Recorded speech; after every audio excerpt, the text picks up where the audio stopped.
जय हिंद दोस्तों, आप सभी का स्वागत है अपने YouTube चैनल भावी शिक्षक मंच में। आज हम जो है चैप्टर नंबर 3 करने वाले हैं क्लास 6 की हिस्ट्री का, जो कि है हमारा भोजन संग्रह से उत्पादन तक।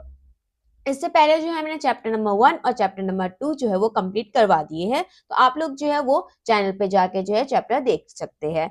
और आप लोगों को अगर मेरा पढ़ाया हुआ अच्छा लग रहा हो या फिर आपको थोड़ा सा भी हेल्प मिल रहा हो तो आप प्लीज चैनल को सब्सक्राइब, लाइक एंड शेयर करना ना भूलें। तो चलिए दोस्तों, बिना देरी के हम स्टार्ट करते हैं अपना चैप्टर नंबर 1, चैप्टर नंबर 3, जो कि हमारा क्या है, भोजन संग्रह से उत्पादन तक। इसमें ये बताया जाएगा कि जैसे कि पहले जो है भोजन, हमारा जो खाना था, वो पहले खाना जो है उसे लोग क्या करते थे, जो हमारे आखेटक खाद्य संग्राहक थे, जो शिकारी थे, वो क्या करते थे, संग्रह क्या करते थे। अब वो क्या कर रहे हैं, अब वो उत्पादन कर रहे हैं, वो खेती कर रहे हैं। वो किस प्रकार से मतलब ये चेंजेस आ रहे हैं, क्या हो रहा, कि कैसे वो संग्रह से उत्पादन तक गए, ये हम इस चैप्टर नंबर 3 में पढ़ेंगे। तो आते हैं, हम स्टार्ट करते हैं अपना।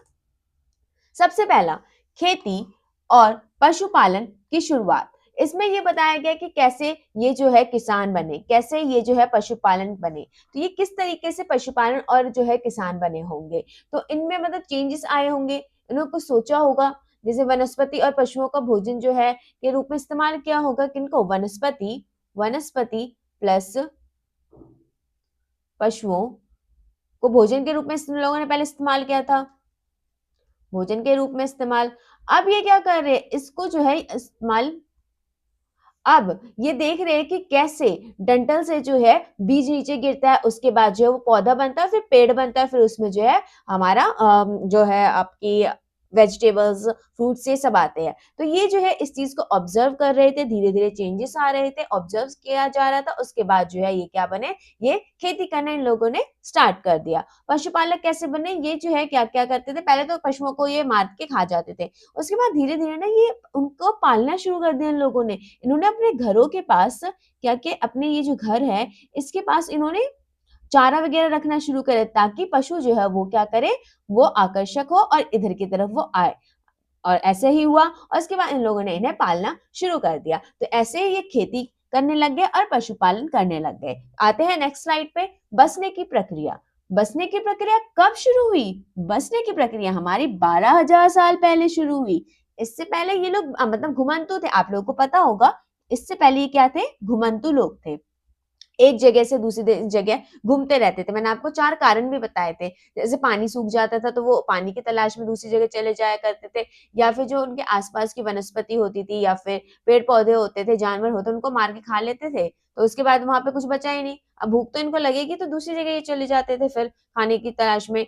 और वहीं जो है इनके जो इनके जो है बकरी हो गए या जिनको भी ये खाते थे, वो अपना चारा ढूँढने के लिए कहीं दूसरी जगह जाया करते थे। तो क्या होता था, फिर ये भी उनके पीछे-पीछे जाने लगते थे। तो हम पढ़ते हैं, लोग उन्हीं पौधों तथा जानवरों का चयन करते हैं जिनके बीमार होने की संभावना कम हो। आज भी हम जो है उन्हीं जानवरों को पालते हैं जो हमें कम बीमार करे। अब मैं खुजली वाला कुत्ता तो नहीं पालूंगी, उससे तो मुझे ही खुजली हो जाएगी, मुझे ही दिक्कत हो जाएगी, मुझे ही बीमारी हो जाएगी। तो वैसे ही उस समय पे भी लोग जो है उन्हीं जानवरों को पाला करते थे जिनसे बीमार होने की संभावना कम होती हो या ना होती हो। और उन्हीं पौधों को, पौधे भी आप लोगों को पता है, कुछ जंगली होते हैं, कुछ जो है अच्छे पौधे होते हैं। तो ये क्या है, अच्छे पौधों को जो है वो पालने लगे थे। और सेकंड आपका क्या है, लोग उन्हीं पौधों को चुनते थे जिनसे बड़े दाने वाले अनाज पैदा हो, ताकि जो है वो संग्रह करने में जो है इनको मदद मिले, इस वजह से।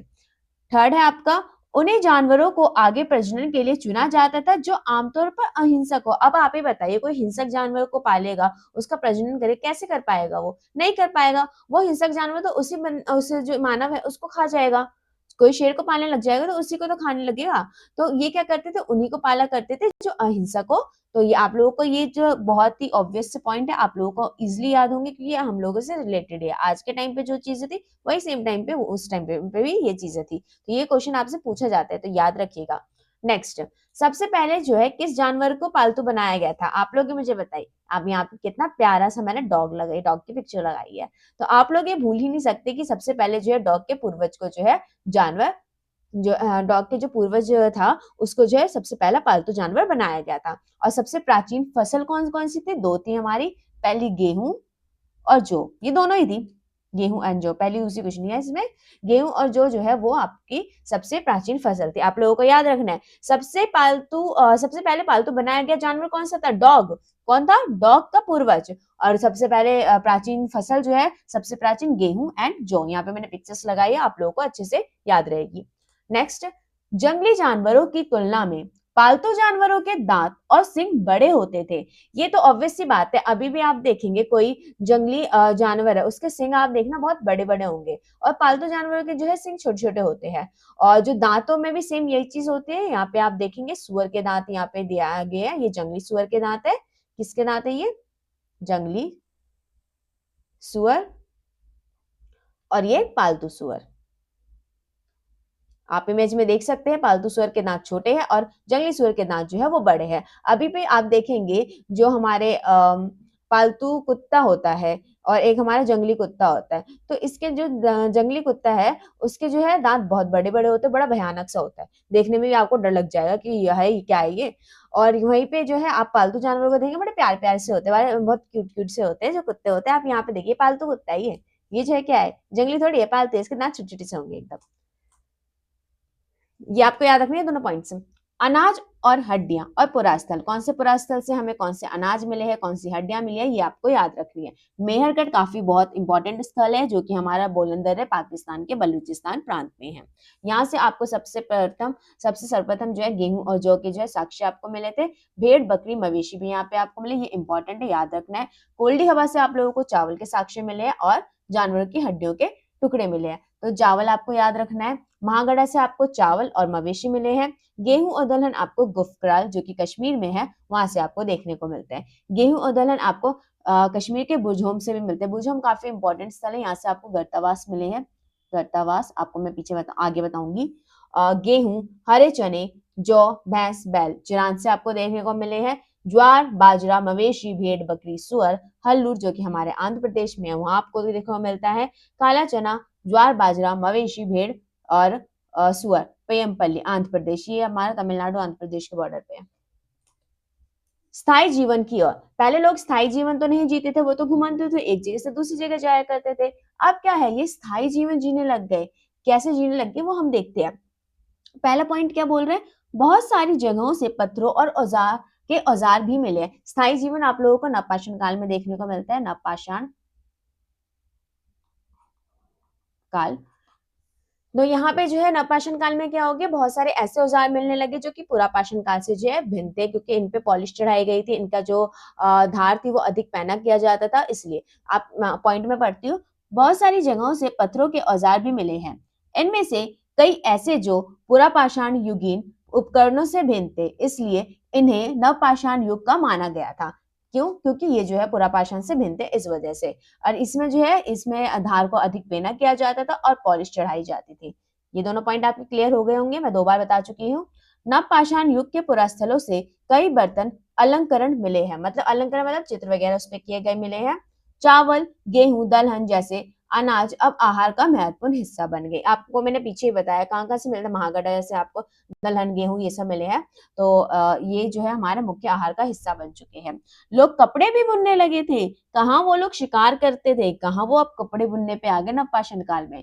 इसके लिए कपास जैसे आवश्यक पौधे उगाए जा सकते थे। कपड़े बुनने के लिए कपास वगैरह उगाए गए थे।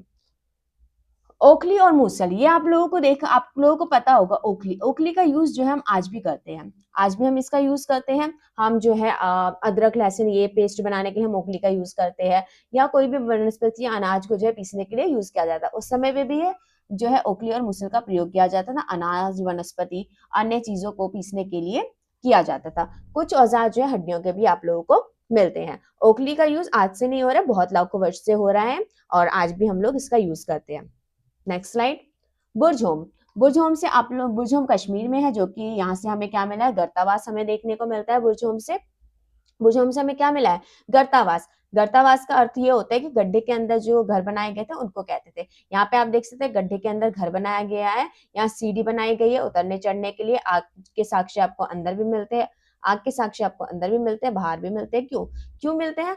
क्योंकि जो है आग मतलब ये खाना जो है अंदर भी बनाते तो बाहर भी बनाते, मौसम के अनुसार ये जो है अपना खाना वगैरह बनाते होंगे इस वजह से। और जो है आप सोच रहे हैं गर्तावास क्यों बनाए गए होंगे, गर्तावास इन लोगों ने पता है क्यों बनाए थे, क्योंकि जो है ठंड से बचने के लिए इन लोगों ने ये चीज बनाई थी। गर्तावास आपको कहाँ से मिला, बुरजोम कश्मीर से। कहाँ से, बुरजोम कश्मीर गर्तावास। हम पढ़ते हैं मेहरगढ़ के बारे में। मेहरगढ़ में जो है जीवन और मृत्यु। मेहरगढ़ कहाँ पे, हमारा बुलंदर पाकिस्तान, जो कि हमारा बलूचिस्तान प्रांत में पड़ता है। बलूचिस्तान प्रांत के अंदर आपको मेहरगढ़ देखने को मिलेगा। यहाँ से आपको चौकोर तथा आयताकार घर देखने को मिलते हैं। ये देखिए, ये रहे आपके चौकोर आयताकार घर, और ये जो है 4+ कमरे यहाँ पे हुआ करते थे। आपको यहाँ के जो स्त्री पुरुष थे वो क्या उगाते थे, वो जो है गेहूं एंड जो है सर्वप्रथम यहाँ पे उगाए गए थे। और भेड़ बकरी पालते थे ये। भेड़ बकरी, ये वाली आपकी बकरी है ऊपर वाली, ये वाली आपकी भेड़ है। इमेजेस से आपको याद ही रहेगा, बहुत इजी टॉपिक है, कोई मुश्किल नहीं है। तो आपको मेहरगढ़ से क्या क्या देखने को मिला, आपको एक ये भी मिला, कब्र में एक मृतक के साथ बकरी। इन लोगों का मानना था कि जो है मृत्यु के बाद भी जीवन होता है, तो इसलिए जो है ये खाने की व्यवस्था भी करते थे जो मृतक होते थे उनकी। जैसे ये एक मरा हुआ बंदा है, मर चुका है, इसे खाने के लिए बकरी भी दफनाई गई ताकि ये परलोक में जाके क्या करे, बकरी को खाए। इन लोगों का ये मानना था कि मृत्यु के बाद भी जीवन है, इसलिए। तो मेहरगढ़ से आप लोगों को क्या क्या मिला, मृतक के साथ बकरी, चौकोर एंड आयताकार घर, चौकोर प्लस आयताकार घर, 4+ कमरे थे, 4+ रूम्स, गेहूं प्लस जौ के साक्ष्य आपको सर्वप्रथम मिलते हैं। भेड़ बकरी पालते थे, ये मिलता है भेड़ बकरी। कहाँ पे, बलूचिस्तान में, आपको पता होगा। ठीक है, ये 4 पॉइंट आप लोगों को कहां से याद रखने हैं, मेहरगढ़, मेहरगढ़ पुरा स्थल से। मेहरगढ़ पाकिस्तान के बलूचिस्तान प्रांत में है। नेक्स्ट स्लाइड पे हम आते हैं दाउजिली हेडिंग। दाउजिली हेडिंग आप लोगों को जो है असम में देखने को मिलते हैं। असम में, ये रहा हमारा असम, यहीं पे आपको दाउजिली हेडिंग है। ये हमारा चाइना है और यही हमारा म्यांमार है। यहाँ पे म्यांमार आप देख सकते हैं, यहाँ से भी दाउजिली हेडिंग पास है और यहाँ से भी दाउजिली हेडिंग पास है। तो यहाँ से व्यापार वगैरह हुआ करता होगा। और ब्रह्मपुत्र नदी हमारी इस तरीके से जाती है। ये पूरा स्थल चीन म्यांमार की ओर जाने वाले रास्ते में ब्रह्मपुत्र की घाटी की एक पहाड़ी पर है। ये कहाँ पे, पहाड़ी पे है, ब्रह्मपुत्र की पहाड़ी पे है। ये ब्रह्मपुत्र की जो घाटी है ना, वहां पे एक पहाड़ी है, उस पे है। यहाँ से आपको काष्ठाश्म औजार और बर्तन मिले हैं। काष्ठाश्म जो है लकड़ी की, जो लकड़ी जो है बहुत टाइम बाद जो है क्या हो जाती है, बहुत सख्त हो जाती है, पत्थर टाइप का ये बन जाता है, तो उसी को हम काष्ठाश्म बोलते हैं। यहाँ से आपको औजार मिले हैं काष्ठाश्म के और बर्तन मिले हैं। खरल और मूसल आप लोगों को यहाँ पे देखने को मिले हैं। और जटाइट पत्थर, जटाइट पत्थर का मानना था, जटाइट पत्थर जो है ना, ये माना जाता था ये पत्थर जो है चाइना से लाया गया होगा। आप देख सकते हैं दाउजिली हेडिंग से आपको जटाइट पत्थर देखने को मिले हैं। ये हमारे जटाइट पत्थर है जो कि काफी खूबसूरत है। देख सकते हैं आप कितना शाइन कर रहे हैं, कितना सुंदर। ये कहाँ से लाया गया होगा, चाइना से, ये माना जाता है हमारे यहाँ। और गाइस चलिए, आपका तो हो गया, ही बहुत ही इजी टॉपिक था आज का, तो इजिली आप लोगों का हो गया। मैं आपसे 1-2 क्वेश्चन पूछ लेती हूँ। गर्तावास आपको कहाँ पे देखने को मिलते हैं, गर्तावास कहाँ पे आपको देखने को मिले हैं, और आप मुझे बताएंगे दाउजिली हेडिंग कहाँ पे है, दाउजिली हेडिंग। सर्वप्रथम जो है आपको गेहूं और जौ कहाँ पे सर्वप्रथम उगाए गए थे, गेहूं प्लस जौ सर्वप्रथम, ये आप लोगों को बताना है। और आप मुझे बता सकते हैं पहला पालतू जानवर, पहला पालतू जानवर कौन सा था। बस आप ये वाले पॉइंट्स मुझे बता दीजिए, बहुत है। गर्तावास आप लोगों को पता है कश्मीर के बुरझोम से, कश्मीर बुरझोम। दाउजिली हेडिंग हमारा कहाँ पे, असम। जटाइट पत्थर हमें यहाँ से मिला जो कि चाइना से लाया गया होगा। गेहूं और जौ का सर्वप्रथम जो यूज है वो मेहरगढ़, मेहरगढ़ यहाँ पे उगाए गए होंगे सर्वप्रथम। ये पहला पालतू जानवर जो था वो कौन सा था, हमारा कुत्ता था। और पहला अनाज जो है हमारा गेहूं और जौ था। तो बहुत बहुत धन्यवाद आप सभी का, आप लोगों ने मेरी वीडियो देखी, एंड तक आप लोग बने रहे। आज की वीडियो थोड़ी शॉर्ट ही थी क्योंकि जो है टॉपिक बहुत ज्यादा नहीं थे, तो इसमें बहुत ज्यादा एक्सप्लेनेशन की जरूरत नहीं थी। आपको इजीली जो ये टॉपिक जो है समझ में आ गया होगा। तो thank you so much guys. आप लोगों को अगर मेरा चैनल जो वीडियोस है हमारी वो आप लोगों को थोड़ी भी पसंद आए तो आप please like, subscribe and bell icon दबाना जो है ना भूले, और जो है शेयर करना ना भूले। आप लोग specially like, subscribe and share करना आप लोग जो है मेरे चैनल को ना भूलें। अगर आपका ये थोड़ी-सी भी आपको हेल्प कर रहा है किसी भी चीज़ में, कोई भी एग्ज़ाम में आपकी हेल्प कर रहा है, एनसीईआरटी तो वैसे सभी एग्ज़ाम्स में आती है, तो आप लोगों को अगर हेल्प हो रही है और आपको कोई सजेशन है ना, तो वो आप प्लीज़ मुझे कमेंट बॉक्स में बताइएगा, तो मैं और ज़्यादा इम्प्रूव करूँगी अपने आप को। जैसे ही हमारे 4 चैप्टर कंप्लीट हो जाएँगे, मैं आप लोगों के लिए एमसीक्यूज़ लेके आऊँगी, जिससे आपकी जो है प्रैक्टिस और अच्छी हो सके। तो thank you so much guys, हम मिलते हैं नेक्स्ट वीडियो में। जय हिंद।